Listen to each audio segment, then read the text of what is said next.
How to share link in Monopoly Go. Hey everyone!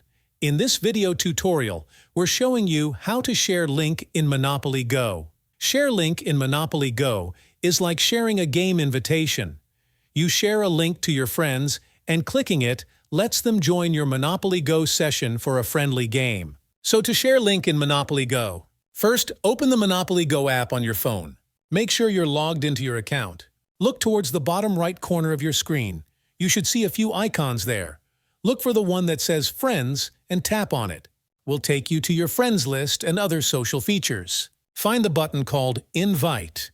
It should be at the bottom. Tap on it. Here's where you can see two buttons under Invite. One likely says Invite with a generic icon, while the other might mention Facebook integration. If you want to invite your Facebook friends directly, you can tap the button that mentions Facebook. This might require connecting your Monopoly Go account to Facebook. If you want to share the invite link to someone specific, like a friend who isn't on Facebook, tap the regular Invite button.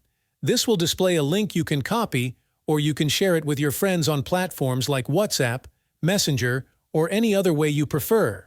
And this is how to share link in Monopoly Go. If you have any questions about sharing link in Monopoly Go, feel free to leave them down in the comments below. I'll do my best to help. Thanks for watching. If you found this video helpful, do not forget to like this video and subscribe to this channel.